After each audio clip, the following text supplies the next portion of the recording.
très chers internautes. Heureuse de vous retrouver pour de belles aventures de débat citoyen de l'an 2021, les Corée Barreau. Pour ce premier numéro, les Corée Barreau fait une ouverture avec un invité spécial, M. Yamoussa Koulibaly, ancien maire de la commune de Pelingana, enseignant et directeur d'école. Avec une expérience sur les stratégies de développement communal, M. Koulibaly sera en causerie débat avec M. Mamadou Ndiaye, promoteur du cabinet IBC, sur le thème Art et Maya, quelle éducation pour la jeunesse. Je vous invite à les suivre attentivement. Et bienvenue à cette première causerie débat de l'année sur le thème Art et Maya, quelle éducation pour notre jeunesse. Sans trop tarder, comme on a dit, c'est une causerie. Hein. Alors, Doyen Yamoussa, vous avez la parole. Merci, M. Ndiaye. Merci, l'ami de Serou. J'ai nommé Dafé. Bon, comment j'ai perçu vraiment le thème, je vais quand même l'exposer comment je l'ai perçu. Dans un premier temps, on va faire un entretien sur art et Maya. Quelle relation existe-t-il entre l'art et le Maya? Dans un deuxième temps, je ferai un exposé sur quel type d'éducation pour les enfants du match. À mon sens, l'art varie suivant les peuples. Chaque peuple a une vision de son art. L'exemple que je vais prendre, peut-être ça va vous faire sourire. Dans le monde occidental, le prototype de la beauté féminine, c'est Vénus de Milo. Bon, Vénus de Milo, c'est une statuette qu'on a découverte dans une île de la Méditerranée. Et quand vous regardez Vénus de Milo, le prototype de la femme en Occident, c'est la femme effilée, taille de guêpe. Notre prototype de la beauté féminine, c'est la femme grande, bien bâtie. Donc, vous voyez qu'on n'a pas le même type de beauté. Le Maya, c'est quoi? Le Maya, c'est l'humanisme. Le Maya repose sur un certain nombre de principes scrupuleusement respectés dans nos sociétés d'antan. Entre autres, on peut retenir le Yéredon. Connais-toi toi-même. Connais-toi toi-même chez nous. En bas fort, Yéredon de fora. Sodon ma fort, Dirdon ma fort. Yéredon de fora. Donc, ko bébé Yéredon de polo. Une fois que tu te connais, tu ne tomberas pas dans un certain nombre de cueils. Ça renvoie à l'ensemble des valeurs morales qui faisaient la fierté de notre société. Je vais en citer le respect des anciens, le respect d'un aîné plus que soi, le respect des hommes de caste. Je vais vous étonner. Le respect des hommes de caste était de mise dans notre société parce que les hommes de caste ont leurs valeurs. Le culte du travail, le culte du travail, le culte de la droiture. Allah m'a dit quand il ni ma que m'a dans la société bamana, faible bitlaïla. Ils sont faibles. Il y a la quête du savoir. Chez nous, c'était un devoir pour tout le monde de chercher le savoir.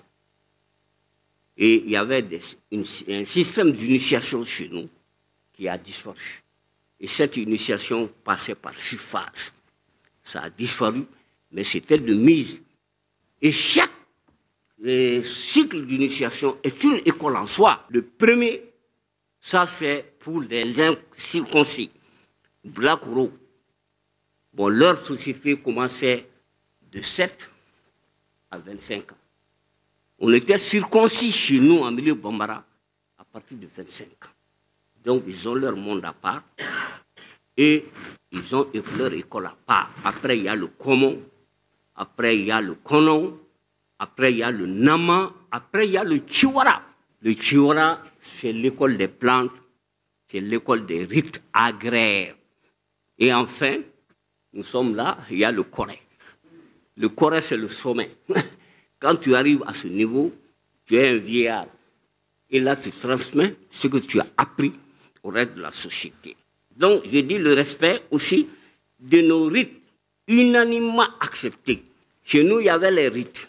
Parmi les rites, il y avait la circoncision. Parmi les rites, il y avait l'excision. Bon, le respect de la chose publique de Maya repose sur le respect de la chose publique.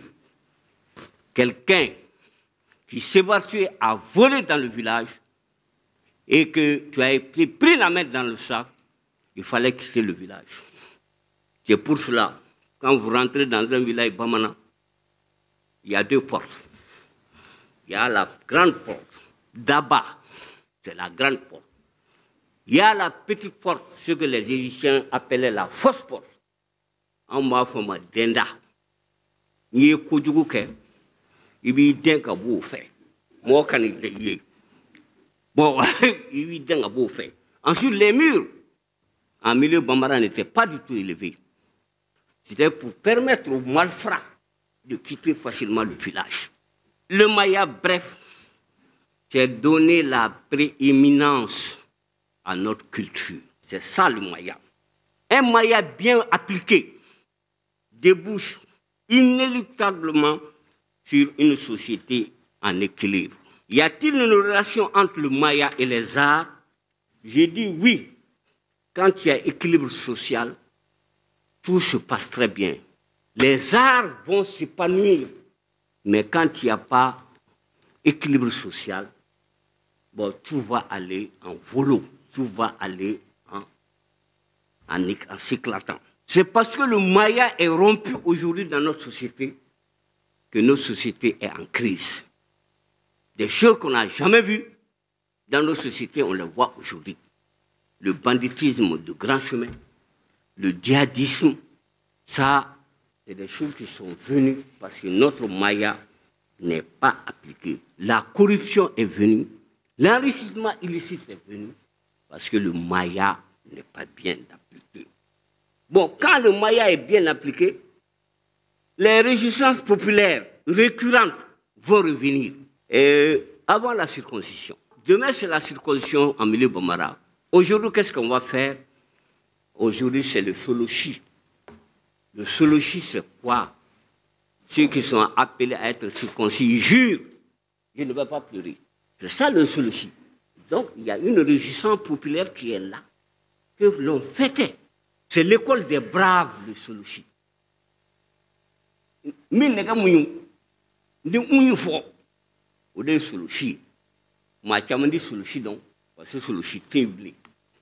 les enfants étaient circoncis par groupe d'âge. On pouvait circoncire le même jour 60 enfants. Mais maintenant, vous donnez à la circoncision aux enfants à 40 jours, à 7 ans, ainsi de suite. Ça n'existait pas en milieu Bambara. Ce n'était pas tout. Les enfants étaient gardés par un doyen, à Kumfuma Zemen. Aux Zemen, ils donnaient les leçons de la vie aux circoncis, jusqu'à leur sortie. 15 jours après la sortie, il y a une autre résistance populaire. Tout ça, ça a disparu dans notre société. Daworo. Daworo, ah, ça c'était la résistance vraiment au sens plein du terme.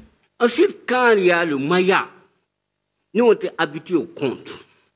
Les contes aux petits-enfants, les grands-mères, les grands-pères racontaient les contes aux petits-enfants. Tout ça, ça a disparu. C'est un type d'éducation.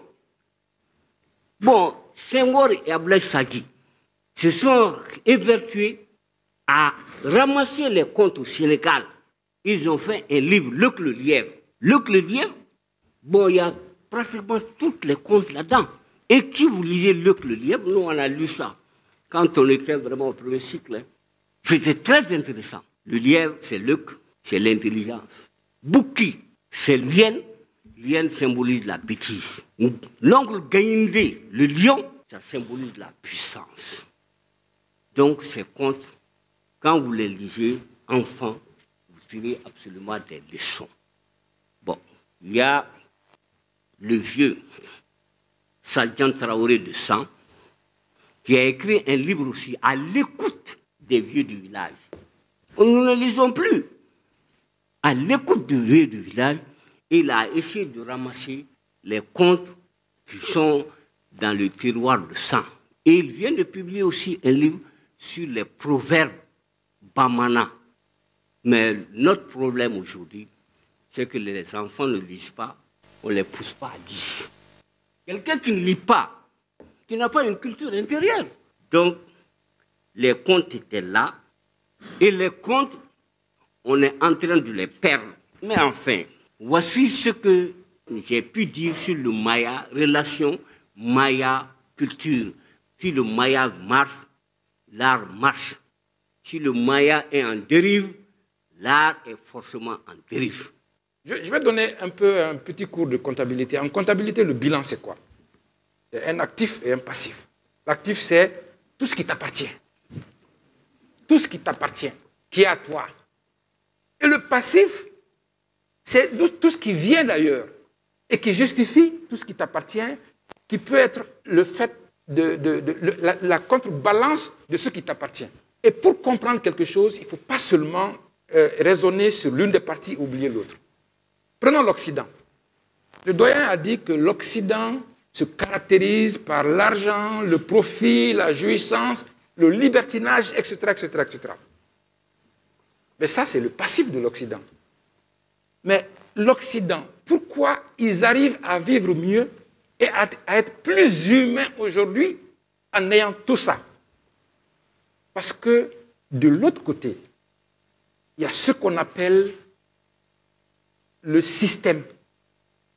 Leur organisation, leur culture, leur ADN même est basé sur l'acceptation du système. Ce n'est pas les individus, mais c'est des lois, les systèmes, les règles, les normes. Donc on prend les deux ensemble. Ce qui fait que même avec le libertinage, vous avez des limites. Avec le profit et l'argent, vous avez certains garde-fous, etc., etc., etc. Alors ça, c'est le système de l'Occident. Venons-en chez nous. Notre Maya, c'est notre actif. C'est ce que nous avons qui est notre potentiel. Malheureusement, qui n'est pas écrit, qui n'est pas formel. Le Maya, c'est quoi? Le Maya, il a défini. C'est des règles qui fondent même l'individu depuis sa naissance. Le Sinangunya, le Maya, le Djatgiya, le Yeredon, tu ne l'auras pas dans des constitutions. On va ouvrir la parole à la salle et la parole à qui veut la prendre et sans formatage. C'est-à-dire que vous avez la liberté de commenter comme vous voulez tout ce qui a été dit ou d'apporter des compléments d'information comme je l'ai fait, des compléments d'appréciation. Donc la parole est à la salle. Karamoko Guidilay. Et ma question elle est la suivante. Qu'est-ce que l'on doit faire à court, à moyen et à long terme? Moi je dis aujourd'hui, il est temps. J'avais compris que le Centre Corée avait déjà entamé une démarche d'encadrement, de formation des jeunes avec l'esprit Maya. J'avais envie d'avoir de poser la question, où est-ce qu'on en est avec ce processus? Sinon, aujourd'hui, le doyen l'a dit, le Corée c'est le summum. Il faut distiller aujourd'hui ce savoir-là. Et aujourd'hui, aller dans la logique de création d'une école, c'est fou, mais c'est ça, une école qui va capitaliser. Déjà, il a dit, c'est pas matérialisé. Il faut qu'on arrive à élaborer des modules en phase avec ces valeurs-là, pour qu'on puisse aller à la dispensation, aller dans les formations cycliques. Aujourd'hui, on a des jeunes leaders qui sont là, qui sont capables de véhiculer, qui sont capables de mobiliser, d'encadrer les jeunes. Mais si les adultes, il faut les laisser. Nous, on est déjà pourris. Comme on l'a dit, on est pourris. On a été suffisamment influencé par l'extérieur, on t'oublie. Mais la jeune pousse qui est en train de venir, comment est-ce qu'on peut les imprégner de ces valeurs-là? Il faut l'éducation. Et cette éducation, ce n'est pas avec le système classique que l'Occident finance. Parce que le Mali ne finance pas son éducation. Donc, il ne faut pas se leurrer. Nous devons développer ça. Et je prends ici la responsabilité de désigner le centre Corée ou en tout cas le microcosme du festival pour porter cet événement-là. Et nous allons l'accompagner. Merci. Je m'appelle Wande Diakité. Aujourd'hui, il faut que nous partions à un certain niveau. C'est vrai que dans ce pays, tout est difficile, tout est désespoir. Allons-y dans la transformation. Et je pense que cela a commencé. Chaque fois que je viens à Ségou, l'espoir renaît en moi. Parce que quand je vois tout ce qui est en train de se faire à travers la fondation, le Centre Corée et autres, en termes de transformation, en termes d'apport, je veux dire que c'est suffisant, c'est satisfaisant. Je vois aussi, comme l'a dit le premier intervenant, Google, ce dont je me réjouis aujourd'hui aussi, c'est que l'ère numérique, c'est vrai qu'il y a ces dérives, il y a beaucoup de dérives là-dedans, mais certains l'exploitent de façon judicieuse. Quand tu vois aujourd'hui, on trouve des jeunes à Bamako qui n'ont jamais été à l'école, mais qui savent te faire des applications, mettre le WhatsApp sur le téléphone de leur maman, faire ceci, faire cela, où il y a aujourd'hui, il y a une communauté WhatsApp qui s'est développée au niveau des familles, au niveau professionnel, où l'information passe, où, je veux même dire, l'éducation passe. Je pense que c'est des choses, moi j'aurais souhaité que nous essayons de voir comment soutenir, comment encourager ces tâches qui sont en train de se faire par-ci, par-là. Je vous remercie. Moi, je vais m'apesantir, il y a énormément de choses à dire, comme tout le monde l'a constaté. Je vais mettre l'accent sur la première section du thème. La première section, c'est art et Maya. Pour moi, c'est ça la nouveauté dans la réflexion. Puisque quelle éducation pour la jeunesse, quel avenir pour la jeunesse, on en parle depuis des décennies. Alors, pour moi, poser la question dans le rapport art et Maya, c'est dépasser la question du contenu pour poser la question de la forme. Puisque l'éducation, ce n'est pas seulement un flux de discours. C'est le canal de ces discours, c'est la forme de ces discours. D'ailleurs, est-ce seulement d'ailleurs des discours? En tout cas, la question de la forme, la question de la transmission en termes d'approche, pas seulement en termes de contenu. De mon point de vue, l'art joue un rôle essentiel de ce point de vue-là. Alors, pour plusieurs raisons, je vais en donner juste deux. La première, c'est que la disparition des traditions dont on parle à cause de la colonisation, à cause de ce qu'on appelle, grosso modo, la modernité, l'art est de ce point de vue-là l'un des rares lieux de refuge. La plupart de nos expressions culturelles, les légendes, les contes, les mythes, qui n'ont plus d'espace dans notre environnement actuel, se réfugient dans les chansons qui les accompagnaient, qui, elles, ont pu survivre à ces contextes de création et de production. Or, dans nos nouveaux univers également, la chanson est là. Elle est même à l'école. Il y a même des écoles d'art. Mais quel est le lien entre ce qu'on enseigne dans ces écoles et notre patrimoine culturel de ce point de vue-là? Déjà, ne serait-ce que ce point de vue-là, il y a une question de lien. L'autre chose, c'est que ces expressions artistiques sont des lieux pour apprendre énormément de choses. Dans ces chansons, vous avez de l'histoire, vous avez de la géographie, vous avez de la sociologie, vous avez de la technologie et tout cela. Donc, de mon point de vue, il s'agit de réfléchir à cette question des arts comme lieu de diffusion du savoir, comme lieu d'éducation, en les adaptant au nouveau contexte qu'on a. Pour moi, le travail, il est véritablement à ce niveau-là. Et l'un des exemples que nous avons, pour aller vite, c'est le hip-hop. Le hip-hop, avec tout ce qu'on peut en dire, le hip-hop a beaucoup travaillé la question des langues, de nos rapports aux langues nationales. Et ces jeunes, c'est des jeunes qui sont des produits de l'école, ils sont plus des produits de l'école française que des produits de l'école traditionnelle. Mais arrivés à un niveau de saturation, au niveau de crise, ils sont revenus à la tradition pour puiser des trésors de la langue, que quelquefois les aînés eux-mêmes ne connaissent pas. Donc pour dire comment l'articulation peut donner quelque chose, comment la contradiction peut faire quelque chose de très positif, et la base, ça va être nos langues. Donc la question de l'enseignement sélectif du français, je suis d'accord, mais corrélé à la question des langues. Parce que notre grand problème, c'est l'articulation de nos patrimoines. Le français, nos langues africaines. Comment les articuler dans le système de l'éducation. Pour moi, ça, c'est fondamental. Deuxième aspect qu'a souligné Ndiaye, c'est la question de la jeunesse maintenant. D'ailleurs, pourquoi les jeunes ne sont pas là? Pour moi, ça c'est aussi un problème. Est-ce qu'on peut continuer à concevoir la question de l'éducation, de la formation de façon verticale? Les cheveux blancs qui parlent aux cheveux noirs. Je pense que c'est une question d'échange aujourd'hui, de dialogue qu'il faut poser. C'est pour ça qu'on a le cercle. Ce n'est pas une classe. Donc les jeunes ont même un point de vue, non seulement sur l'éducation, mais ils ont un point de vue même sur les aînés. Est-ce que nous allons continuer à dire « mon fils soit comme j'ai été » Est-ce que ça a du sens aujourd'hui? Je pense que c'est plutôt un dialogue. Et moi, j'aime bien la formule de Mao que j'utiliserais comme étudiant. Il disait « éduquer les masses en s'instruisant auprès d'elles ». C'est-à-dire, éduquer, c'est d'abord apprendre de l'autre. Voilà ce que je pouvais dire, pas ce que je voulais dire. Bon, je vais essayer de répondre un peu à la question d'Ali, et peut-être pour illustrer, donner la meilleure illustration, je pense qu'on est complètement en phase. Je pense que tout le monde est sur les réseaux sociaux ici, où depuis 1 an ou 1 an et demi, il y a un programme qui passe tous les mois qui s'appelle Corée Suffiso.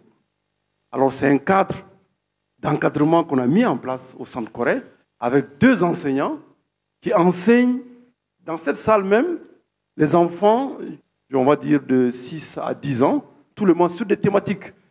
Ce que vous venez de dire là, il y a eu des mois sur le Sanankouyan, il y a eu des mois sur le Boyan, parce que c'est parti de ce constat. On a toujours fait ce débat. C'est pourquoi j'ai proposé ce thème-là. Parce que tout simplement, et c'est même le thème de l'année.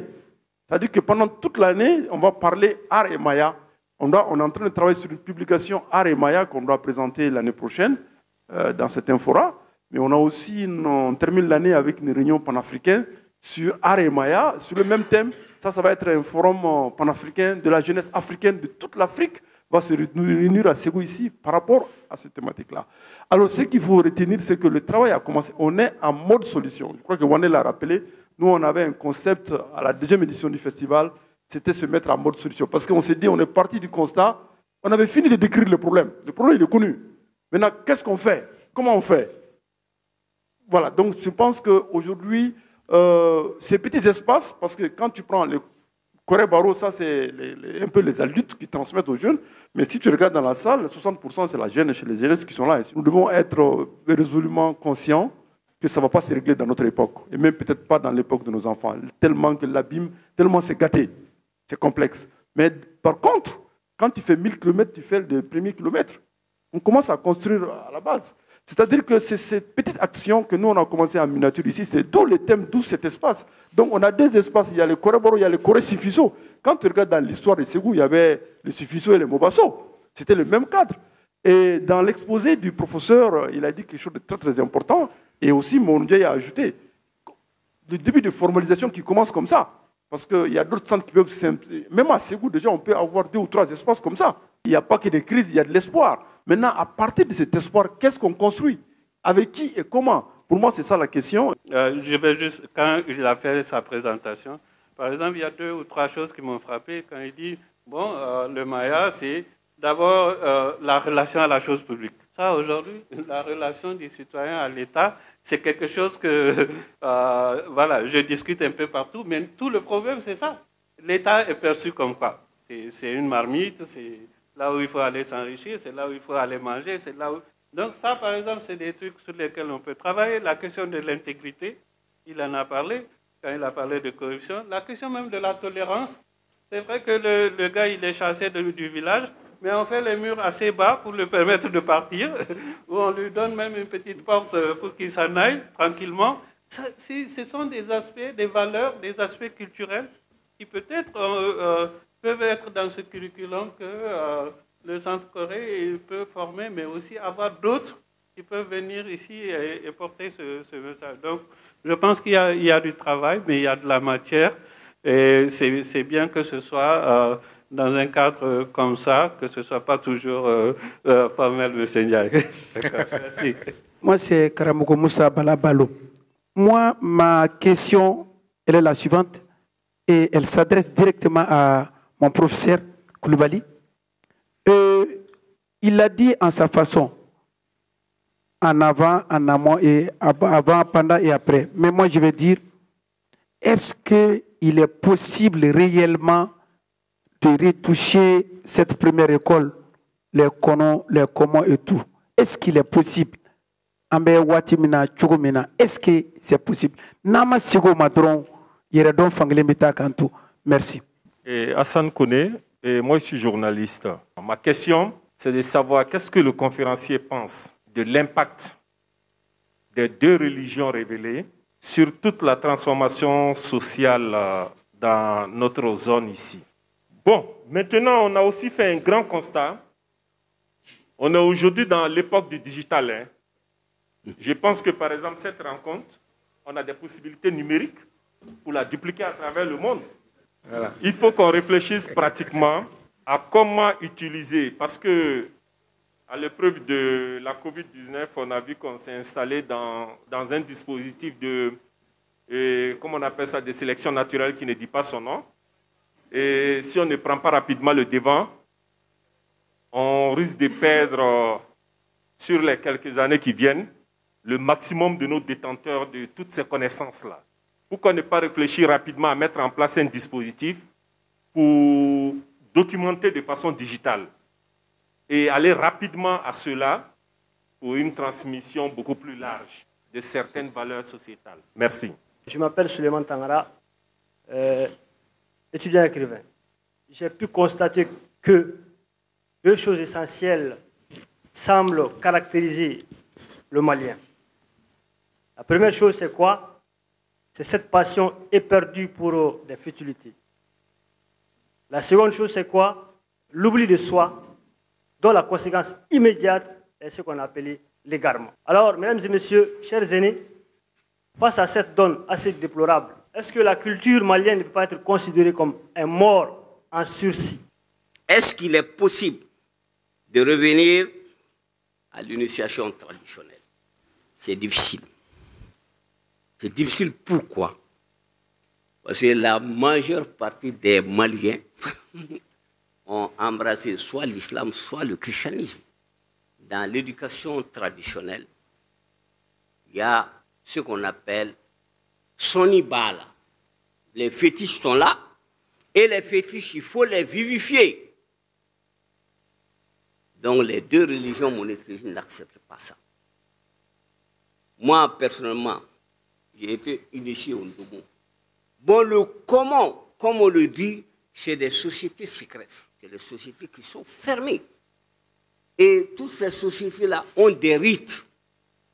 Et ces rites font appel généralement à des fétiches qu'on doit vivifier. Et ça, c'est en porte-à-faux avec généralement l'islam et le christianisme. C'est très difficile de revenir à l'initiation traditionnelle, mais ce que nous voulons faire, c'est une partie de notre culture que nous ignorons. Donc il faut aller aux personnes qui maîtrisent cette culture pour avoir les meilleures données de la culture. Quand tu n'es pas initié au comment, il t'est personnellement interdit de chanter les chansons du comment. Del Bazma le dit, Diriba ou Diriba, Diriba Béné, Nouan Sorokago. Les personnes âgées, quand ils tombent dans un village, ils sont difficiles à remplacer. Une fois que tu entends les chansons du commun, tu ne fais pas partie de la société se rue sur toi. Donc, ça, c'est un travail qui est demandé aux intellectuels maliens de recueillir vraiment tout ce que l'initiation prônait. Est-ce que la culture malienne n'est pas morte? Non. Ma réponse est non. Elle est en très mauvaise posture, mais elle n'est pas encore morte. Jusqu'à présent, il y a le Sinangouya entre nous. Bon, le Sinangouya ne va pas mourir. Jusqu'à présent, les contes et les proverbes, on continue quand même à les diffuser à la jeunesse. Les marionnettes, on continue à les fabriquer. Donc la culture n'est pas totalement morte, mais la culture est en péril. Merci. Et je termine par l'art et Maya. L'art, on ne pourra jamais la reproduire à travers les cérémonies de circoncision ou à travers des cérémonies de comment, etc., etc., etc. Ça, c'est révolu. En revanche, plusieurs fois, j'ai rendu hommage à l'Environnement Festival sur le Niger, qui est en train de faire un gros travail en utilisant le monde numérique pour faire passer le Maya. C'est ça le défi que nous avons aujourd'hui. Il ne faut pas que les jeunes s'adaptent à nous, il faut qu'on s'adapte à eux. L'avenir, c'est l'Afrique. Et nous ne devons pas nous désespérer. Il faut simplement qu'on ait conscience et qu'on fasse comme ce qui se fait ici. Qu'on se dise, nous avons un potentiel énorme, c'est notre Maya. Donc c'est sur ce message que je voulais conclure pour dire que rien n'est perdu. Encore une fois, merci à tout le monde d'avoir participé à ce premier Corée Barreau. Alors, merci encore une fois.